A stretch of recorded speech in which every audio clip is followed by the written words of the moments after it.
Yeah, there are lots of easy things people can do. There are 5 things that I think people can start with if they are overwhelmed and they're like, what do I even do?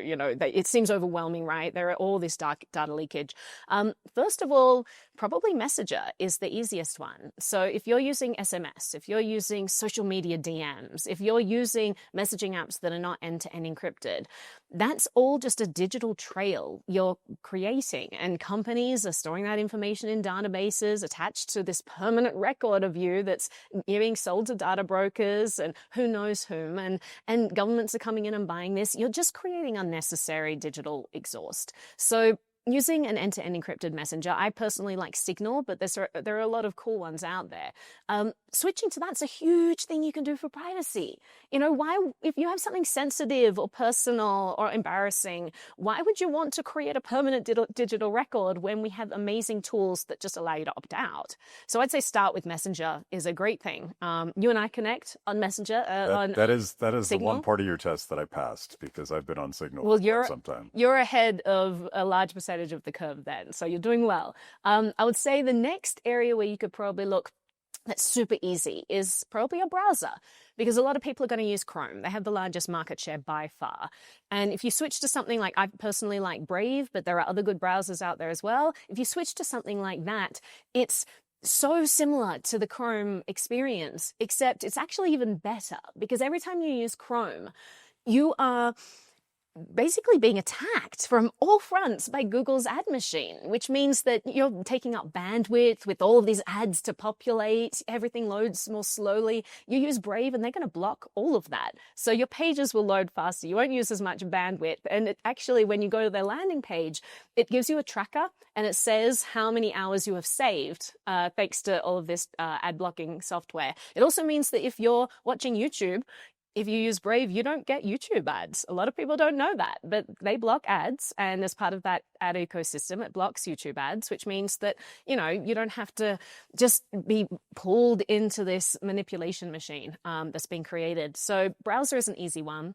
When you go to a browser, you need a search engine. That's our way that we index the internet and navigate our way around. I use Brave Search. It's also a search engine because it's default, but there are some really great search engines. If you like Google search results, you could use something like startpage.com, and that provides Google quality search, but with a privacy focused front end. So they use different proxies and they basically are a private layer for accessing those Google index. I personally don't like the Google index because I think there's a lot of bias and manipulation imbued in that. And well, there always is going to be, right? And I just don't want to be subject to that. For me, my privacy is about autonomy. So I like the idea that, well, I mean, if you think about it, the more a company knows about you, the easier you are to manipulate. And so I really like anything that kind of blocks companies getting access to information about me, because it makes me feel like I can maintain my independence of thought a little more. And so I actually like using search engines other than Google, because they do a lot of that manipulation as well. They have a lot of ads. People will pay, to put things in front of you. They will specifically target you, so they know how susceptible you are at any given time, what you're going to click on. And so I try to avoid that. I've made some stupid decisions. Right. And so Brave has their own index. They're what's called a pure search engine. So a meta search engine will take someone else's search results. They use their indexes and they'll basically put a different wrapper on them.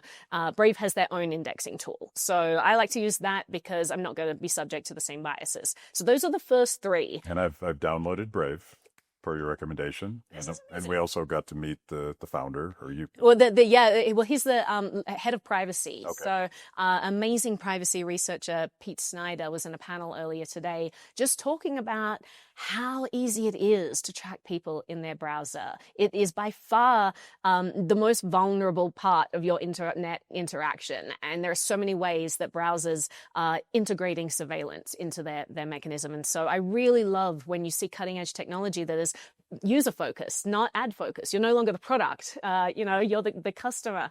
And so that refocus is everything. And they're just looking out for your user experience. How do we make pages load faster?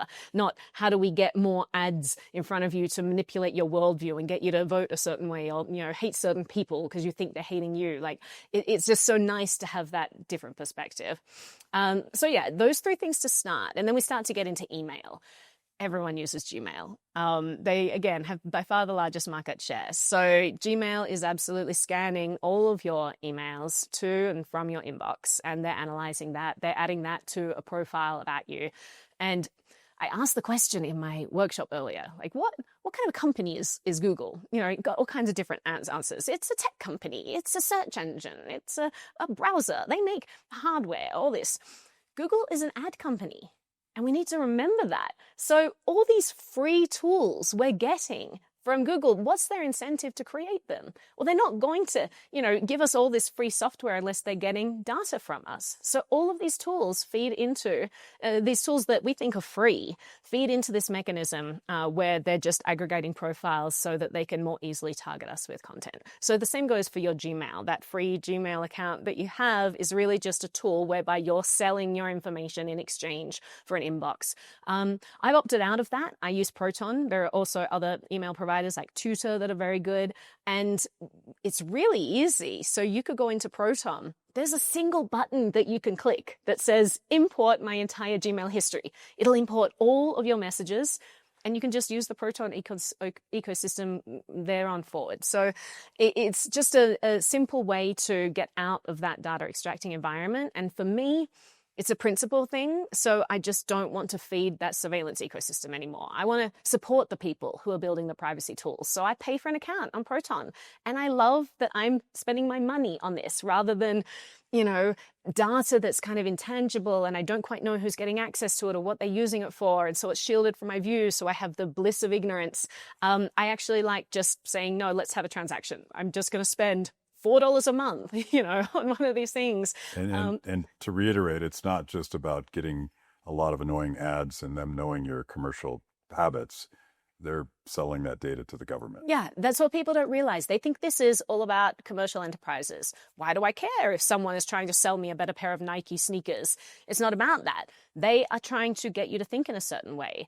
They are selling data to people who have entrenched interests or an agenda to, move the political spectrum or to, create some sort of whatever their agenda is. I can think of criminals who might use this. I could think of governments. Some people might say that there's a lot of overlap between those two areas. But there are so many ways that this data could be misused, and we need to be a little more realistic with it. I don't think ignorance is an excuse anymore, because we're getting more and more transparency into actually how this harms people. I gave an example earlier, and then Josh, who is Josh Swihart from Electric Coin Company, gave a really great anecdote where he's talking about how this information can be used. So, we hand over mandated KYC information when we purchase something, right? We don't think twice about it. That's how finance works. And people have normalized this surveillance apparatus we've created in the financial industry. So people, perhaps maybe they bought a crypto wallet, right? There was a giant Ledger attack. Ledger is a type of crypto hardware wallet. Now, what kind of information can you get from a data breach where the government's mandated you hand over your financial details and you've given your home address for a product that is identifiable as crypto related? You have just told all the people on the dark web who have access to this breached data that you are a crypto user and here is your home address.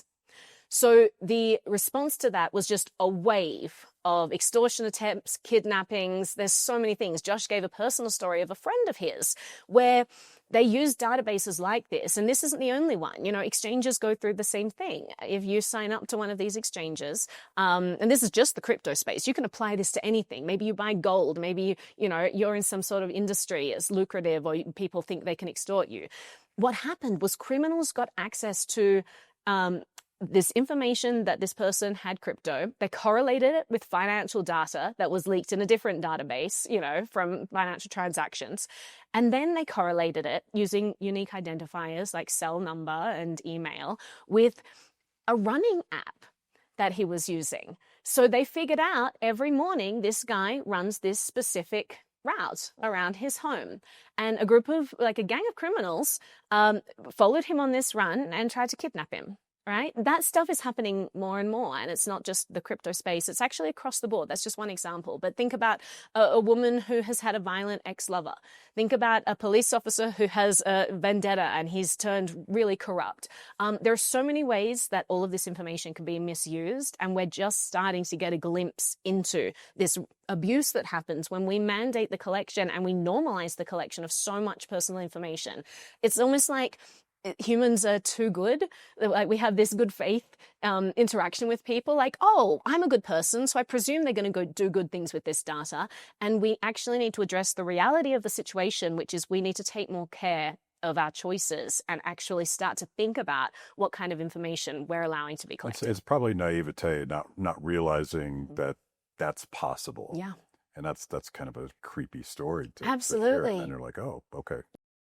Thank you for watching Kibbe on Liberty. You can watch new episodes every Wednesday anywhere that you consume podcasts, on YouTube, on Apple, on Spotify, whatever. Watch, click, like, check it out.